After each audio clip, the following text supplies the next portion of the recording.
Our story begins over 5,000 years ago, deep in the cradle of civilization, ancient Egypt. It was a land divided, a civilization thriving along the life-giving banks of the Nile, yet one split into two competing realms.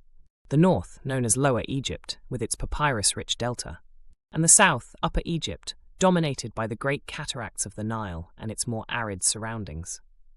For generations, these two kingdoms coexisted as rivals, until one man changed the course of history forever.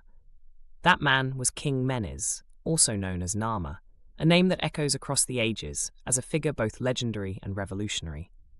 Menes is credited with one of the most monumental achievements in human history, the unification of Upper and Lower Egypt, creating what we recognize today as the first Egyptian dynasty, the dawn of the Pharaonic age.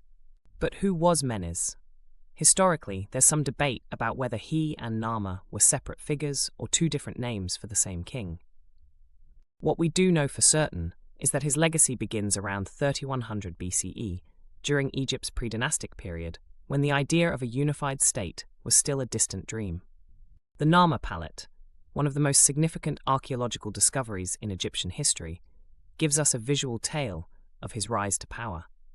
On this artifact, Narmer is depicted wearing the crown of Upper Egypt on one side and the crown of Lower Egypt on the other, symbolizing the birth of a unified kingdom under his rule.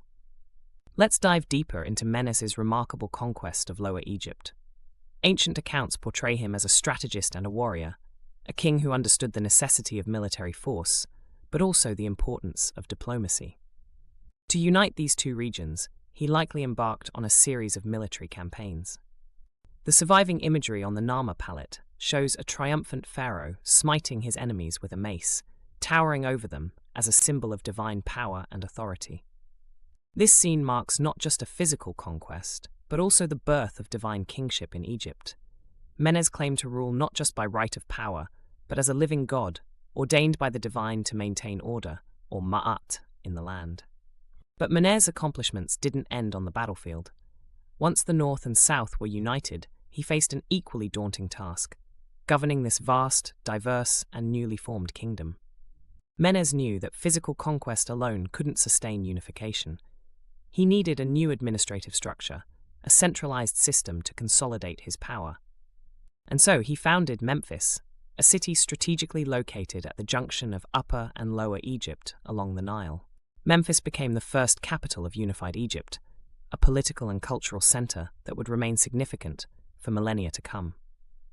According to ancient historian Manetho, Menes also initiated projects that showed his foresight as a ruler.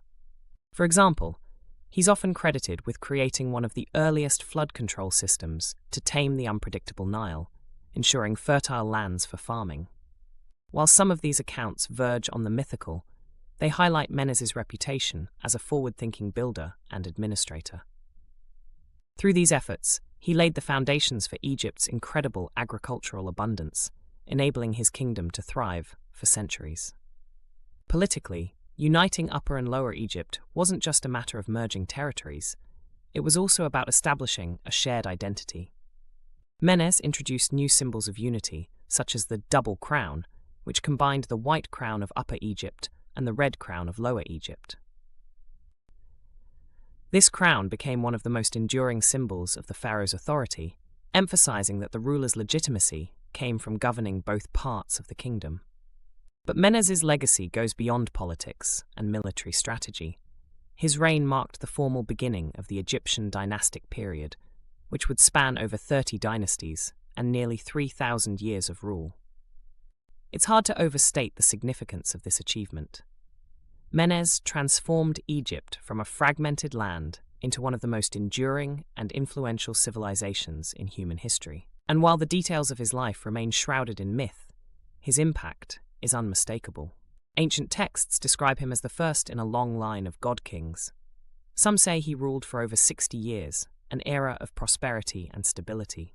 But like so many monumental figures in history, his life ended in mystery. Legend has it that Menes was killed by a hippopotamus while hunting, a rather ironic death for a king who once commanded armies and reshaped an entire nation. Menes' unification of Egypt paved the way for monumental achievements in architecture, culture, and science. His successors would go on to build the pyramids, establish complex religious systems, and develop one of the most advanced writing systems of the ancient world, hieroglyphs. And through it all, Menez's legacy as the unifier of Egypt would endure, inspiring countless generations to look back on his reign as the genesis of Egyptian greatness. So the next time you think of ancient Egypt, of its towering pyramids and enigmatic gods, remember that it all began with a single act of vision, courage, and determination. It began with King Menes, the man who turned two kingdoms into one, and a land into a legacy.